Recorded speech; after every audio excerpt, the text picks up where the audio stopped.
La promoción de usarla, además facilitaría la vida para la mayoría si desapareciera esta minoría paulatinamente. Y es lo que pasó muchas veces en el siglo XIX. Tanto los socialistas como los conservadores, como los liberales, veían la nación como la unidad, y estas minorías era un obstáculo que hacía falta quitar. Y cómo es que a veces las minorías levantan la cabeza y ganan una posición mejor y más equilibrada. ¿Por qué? Lo vamos a ver en cuanto puede que la opresión sea una estrategia consciente, como durante mucho tiempo ha sido el caso de gobiernos de cualquier color político en Europa. Desde la Revolución Francesa se percibe una lengua, una cultura minoritaria como un atavismo, un relicto que hacía falta eliminar. Y aún hay muchos gobiernos que lo perciben de esta manera, ¿verdad? Es solo últimamente que los políticos se declaran en favor de ellos, pero sin mostrar demasiado interés.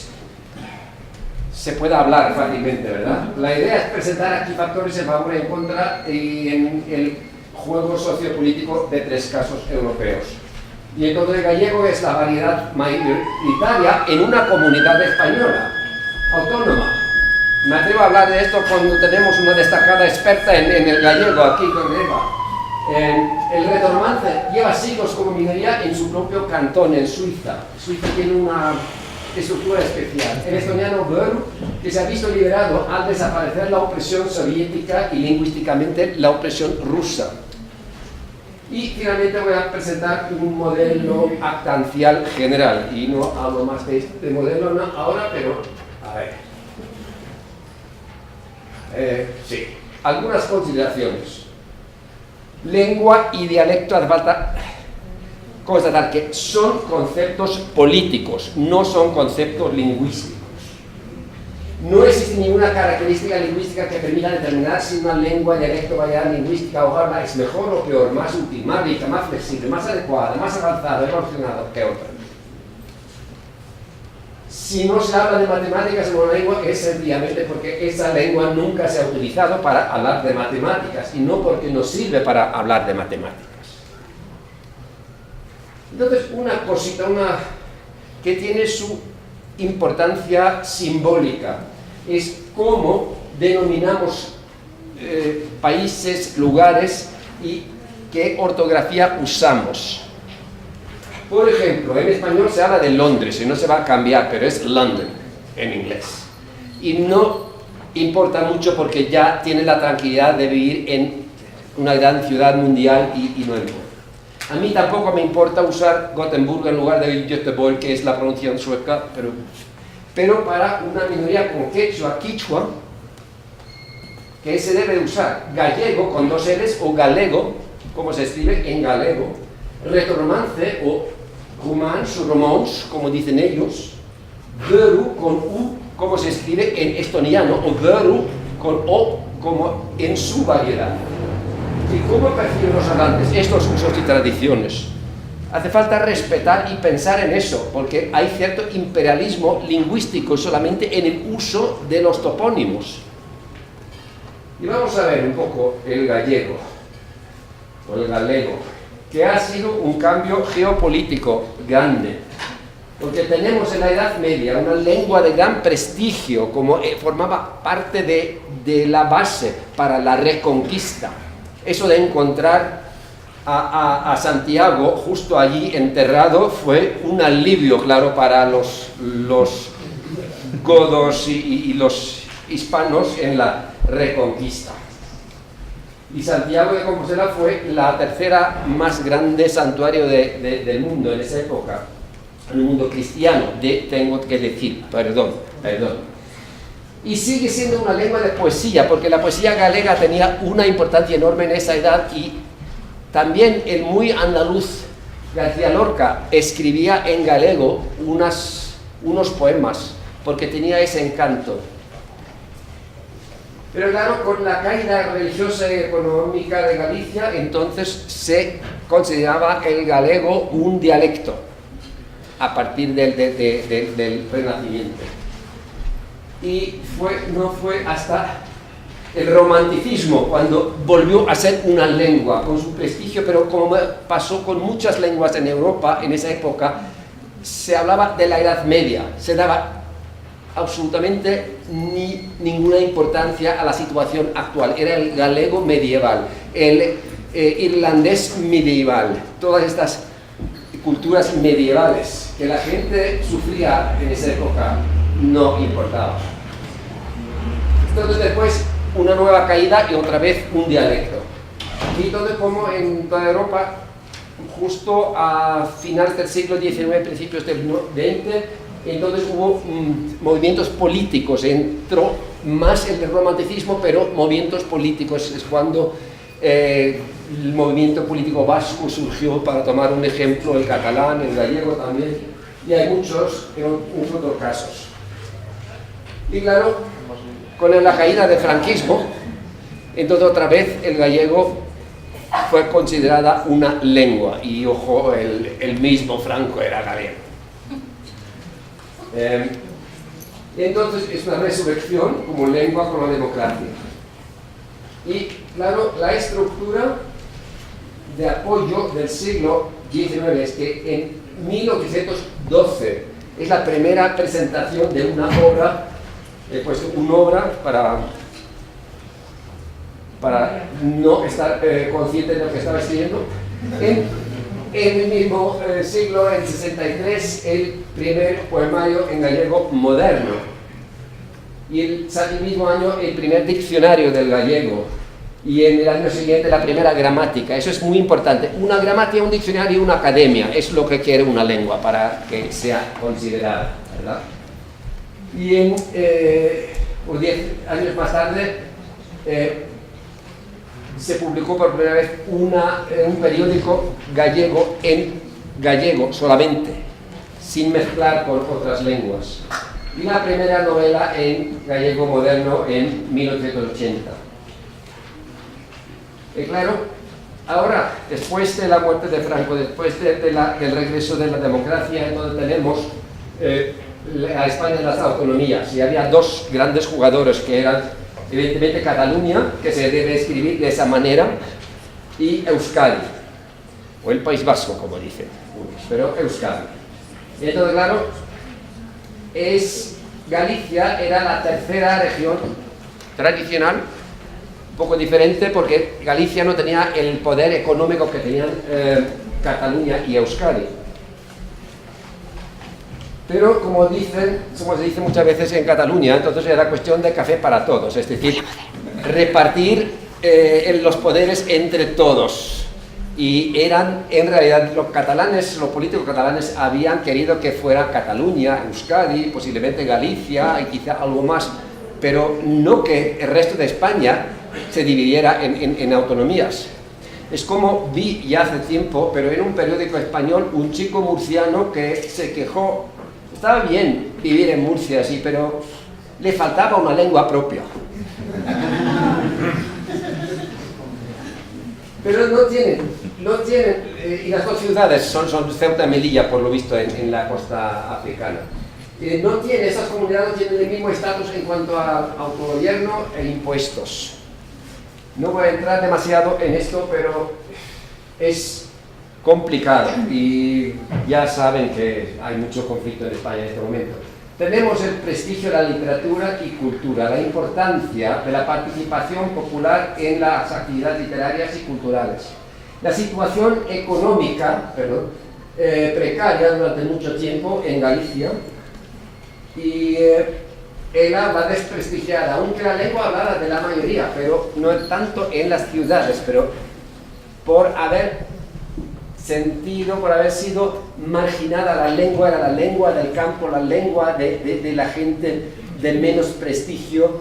Entonces era también una situación donde había una inmigración de no gallego hablantes, una política consciente que hace no solamente las dictaduras, sino también las democracias. Mira lo que ha hecho Francia en el Pacífico, y lo hacen todos. A ver, la situación actual. Entonces, el 60% de los gallegohablantes están en el campo, el 30% en la ciudad o en las ciudades. Entonces, claro, la situación de las autonomías. ¿Cuál es la importancia, cuál es la autonomía de las autonomías? Y también es ahí enseñanza A, B y D, es decir, no voy a entrar demasiado en, pero se puede tener toda la escolarización en español más unas clases de gallego en gallego. O se puede tener mitad, mitad o todo en gallego. Y eso pasa en todas las autonomías, es decir, en estas autonomías donde hay más lenguas. En Cataluña, entonces, más y más son clases o escolarización catalana, solo con las clases de español en español. Entonces, el bilingüismo es la lengua dominante y la lengua oprimida. Hay un desequilibrio. Claro, y un problema para el gallego ha sido hacia dónde ubicarse para la estandarización, ir hacia el portugués o hacia el español. Eso ya desde el principio del siglo XX, era una larga discusión. Entonces, claro, son importantísimas las noticias, la enseñanza, la vida profesional, los medios, medias he puesto, lo siento mucho. Es como he visto en Alcalá una señal en una tienda, había medias para damas de seda. Así que aquí tenemos...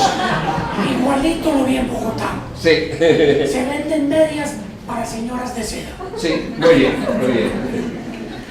Entonces, vamos a pasar muy rápido al retoromance, que es una lengua mucho más pequeña. Hay 5 variedades, hay 60.000 hablantes de esta unidad románica. Hay 5 variedades. En el oeste de Italia hay 4 variedades, son menos, son solamente 25.000. Y ahora mismo han tratado de unificar las variedades suizas en Romansch Grigion y las italianas en Ladin Dolomitan. Eso en los años 80. Y fue el mismo hombre que lo hizo, un sabio alemán que lo hizo, y después de haber unificado 2 lenguas murió. ¿Se entiende por qué? A ver.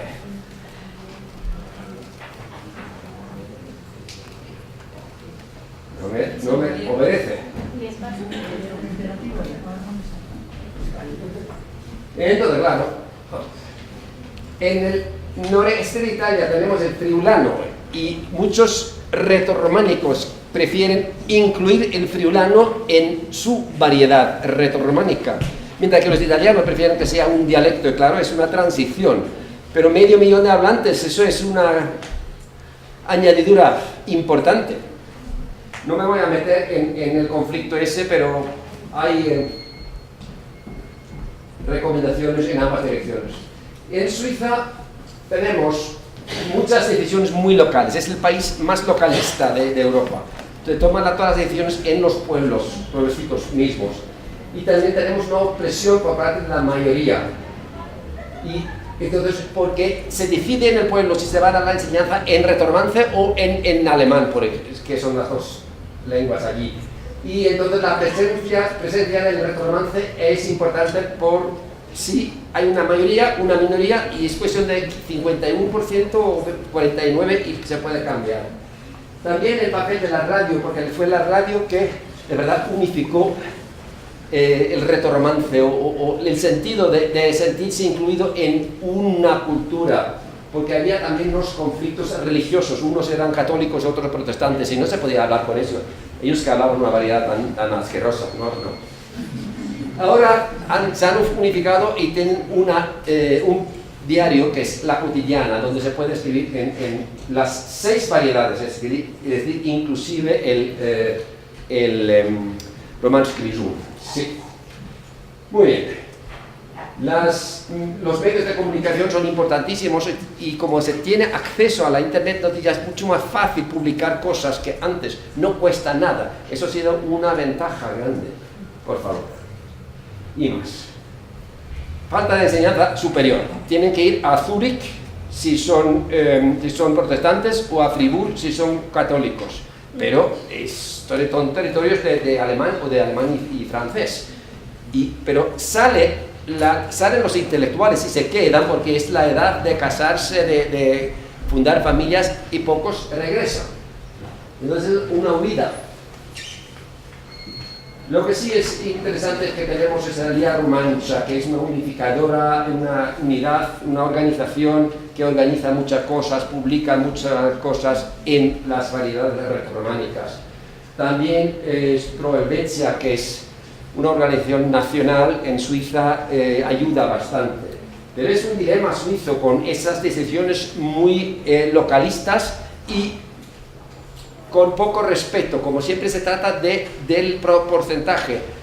Cuando muere un retormano hablante, entonces quizá ese pueblo se transforma en uno alemán, con enseñanza en alemán solamente, y el retormance se queda como una lengua que se aprende en 1, 2, 3 horas por semana. Muy bien. Vamos a ver, el estoniano, el Võru. Estonia es un territorio que ha sido danés, pertenecía a la orden alemana, a Suecia, a Rusia, hasta el Paz de Versalles, y país libre durante los años 20 y 40 hasta la Segunda Guerra Mundial, cuando los soviéticos conquistaron el país. Y después de la República Soviética, entonces otra vez un país independiente. Y en Estonia tenemos, ¿no? Al revés, sí, adelante. Tienen ese concepto muy raro en Estonia al principio, lo están revisando ahora. Hablaban del estoniano estándar, que es una lengua que se estandarizó en el siglo XIX, pero todas esas otras lenguas eran extranjeras. Y tenemos entonces el estoniano, pero sus variedades como el estoniano del sur, en la ciudad de Tartu, el dialecto Võru, otro dialecto Mulgi y otro dialecto seto que es muy parecido a Võru, pero son ortodoxos, no son protestantes como los de Võru. Así que otra vez la religión tiene su importancia. Y también el ruso, porque hay muchos rusófonos en Estonia. Son hijos o se habrán mudado durante la Unión Soviética, o son hijos o nietos o bisnietos. Por eso no son lenguas extranjeras, sino son lenguas autóctonas ahora. Y también hay una minoría sueca allí, aunque la mayoría de esa minoría fue a Suecia durante la Segunda Guerra Mundial. Muy bien. El estoniano, donde se estandarizó en el siglo XIX, y había una presión hacia la unidad, y entonces después una lucha contra el dominio ruso todo el tiempo. Hay diccionarios, como se ven aquí, hay una reforma ortográfica, una estandarización, pero en el sudeste, donde había estado el centro cultural durante mucho tiempo, entonces había una reducida tradición literaria desde el siglo XV hasta principios del XIX, pero era otra variedad que el Võru. El Võru, porque la universidad está en Tartu, Torpa. Vorma es el país de Võru, y entonces es un desarrollo reciente, porque cuando se sacó el tapón, que era el ruso, entonces subió el estoniano a la lengua principal, y entonces Võru estaba en el segundo lugar. Podían sentirse un poco más orgullosos porque no estaban oprimidos los hablantes por estoniano, por el ruso, y entonces ya están en proceso de hacer eso. Y en 87 salieron las 2 primeras novelas en ese dialecto. Y entonces, claro, el regionalismo en el sureste ha surgido, y a mediados de los 90 ha surgido una organización para mantener esa variedad, que era en contra de la voluntad del gobierno estoniano al principio. Ya ven que la primera gramática, el primer diccionario, ya estamos por el camino, que todas las lenguas, y se empezó en 90 en una primera radio privada de la Unión Soviética, que fue justo en el dialecto Võru. Hay grabaciones de música, cuentos tradicionales, en las escuelas, deben de ser escuelas, lo siento. Estamos demasiado cerca del español caribeño con la mezcla de R. Y aquí ven que hay una tendencia de promover la lengua. Y voy a terminar con esto, que es, ya vamos a ver, como el Võru también ha dado acceso a setu, que es más pequeña esa minoría, pero y también es una ortodoxa, son ortodoxos y son distintos, y también hay en Rusia. Muy bien. vamos a pasar a estos he hecho que son solamente 70.000 hablantes y vamos a pasar al siguiente. Yo quería presentar esto. Es para analizar obras de teatro que presentó Greimas. Entonces tenemos un provocador que provoca que el sujeto de una forma busca un objetivo inmediato para seguir a un objetivo final, pero tiene sus ayudantes o amigos y sus enemigos. Y en el caso de Börru, desde ese dialecto, ya voy a presentar eso como un modelo, entonces, que vamos a ver. Entonces, para cualquier lengua y cualquier grupo minoritario, yo sugiero que se pueda verlo como el sujeto que quiere buscar una identidad como nación. Quizá con algún tipo de unificación o poder como objetivo final, hay una presión imaginada o verdadera que empieza o para. Tenemos lo que ayuda, que es la ideología, la lengua, historia, poder. Lo que va en contra son los otros, los de la mayoría, su ideología e intenciones. Y la última imagen, entonces aquí tenemos la lengua, cultura, Börru, el reconocimiento, la implementación de la lengua en muchos medios de comunicación, en colegios, y la búsqueda de un estatus estable y notable. Pero claro, fue un cambio geopolítico que causó todo esto. Y tenemos los ayudantes, que son los hablantes, activistas, escuelas y universidades, y la Unión Soviética primero, después el estoniano estándar y el gobierno estoniano, economía, asuntos prácticos, que van en contra, porque siempre cuesta dinero publicar cosas para tan poca gente, y es muy difícil para la mayoría de entender por qué. Porque de todos modos hablan la lengua de la mayoría también, y eso es una cosa que la mayoría no quiere entender por ser vaga. Muy bien, muchas gracias. Tenemos el retromance, algo de retromance aquí, en Grazie. Muchas gracias, Inma. Tenemos 4 minutitos para preguntas.